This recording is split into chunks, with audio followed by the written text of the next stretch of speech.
সকাল থেকেই প্রচন্ড পরিমাণে বৃষ্টি হচ্ছে, আর এত বৃষ্টিতে যদি একটু হাত না ভিজে তাহলে কি ভালো লাগে বলেন। গ্রামের পরিবেশই এইরকম, দেখেন কত সুন্দর। আর গ্রামে বৃষ্টি আসলে কিন্তু টিনের ঘরে যখন ঝুপ ঝুপ আওয়াজ হয় তখন কিন্তু অনেক ভালো লাগে সেই ওয়েদারটা আর সেই শব্দটা। এইরকম শব্দ কিন্তু আমরা গ্রামের মানুষরা সব সময় শুনি বিদায় আমরা উপলব্ধি কমই করতে পারি, বাট আমরা যখন উপলব্ধি করি তখন মন খুলে আওয়াজটা একটু শুনে দেখবেন কত সুন্দর লাগে। যেহেতু বর্ষার সিজন, সে অনুযায়ী বৃষ্টি তো লেগেই আছে। আর এত বৃষ্টি হয় মাঝে মধ্যে একেবারে বাড়িঘর মনে হয় যেন পচে গেছে, চারদিকে শুধু প্যাক আর লোদ, এই আর কি। আপনারা যারা লোদ চেনেন না তারা আবার কমেন্টসে বলে যাবেন যে লোদ কি। যাই হোক, পেকিকে বলি লোদ। আর এত বৃষ্টির ফাঁকে কিন্তু অনেকদিন যাবতই ভাবতেছি যে কাঁঠালগুলো পেরে ফেলবো, বাট বৃষ্টির জন্য পারা হচ্ছিল না।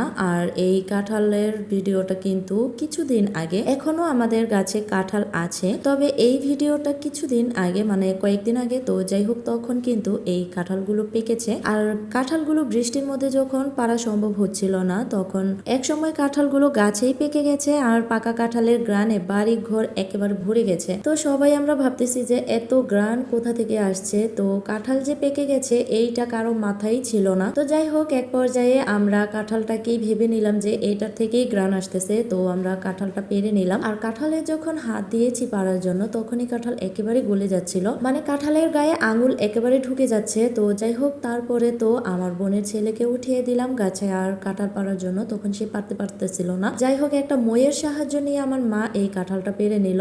আর কাঁঠাল গাছটা তত উঁচু ছিল, তারপরেও কাঁঠাল তত একটা উঁচুতে ছিল না, একটু নিচুই ছিল। তো এখন আমরা কাঁঠালটা পেরে খাবো। আর এই কাঁঠালটা জানেন কত গ্রান, আর এত সুন্দর গ্রান হয়েছে যা বলার বাহিরে। কাঁঠালের ভিডিওতে এখন আমি ভয়েস দিতে গিয়েও মনে চাচ্ছিল যে এক কোয়া কাঁঠাল খাই, আর কাঁঠাল কিন্তু 2-1 কোয়ার বেশি খেতে পারি না। আর এই কাঁঠালটা দেখে আমার এখন মনে চাচ্ছে যে আমি পুরোটা কাঁঠালই খেয়ে ফেলতে পারবো। কাঁঠাল ভাঙার জন্য কিন্তু আমি হাতে সরিষার তেল মাখিয়ে নিয়েছি। আর সরিষার তেল মাখিয়ে নিলে কাঁঠালের আঠা হাতে তেমন একটা লাগে না, খুব সহজেই উঠে যায়। আর কাঁঠালের কোয়াগুলো দেখেন কত সুন্দর। আর কাঁঠালটা কিন্তু ছিল দারুণ মিষ্টি। আমি কাঁঠাল ভাঙার সময় কিন্তু 1 কোয়া কাঁঠাল খেয়েছি, আর অনেকগুলো চাপিলা খেয়েছি। চাপিলা কি আপনারা জানেন? আমার মুখে শুনলে হয়তো বলবেন যে চাপিলা কি। আসলে আমরা মুন্সিগঞ্জের মানুষ, কাঁঠালের ফাঁকে ফাঁকে যে ছোট একটা কাঁঠালের কোয়ার মতোই একটা থাকে, মানে আপনাদের বলে বোঝাতে পারবো না। আপনারা যারা চেনেন তারা তো চিনবেন, আর যারা চেনেন না তারা অবশ্যই কমেন্টস করে যাবেন, যাতে কমেন্টসে আপনাদের সাথে বলে দিতে পারি বা বুঝাতে পারি। তো যাই হোক, আমি সেই চাপিলা খেয়েছিলাম, আর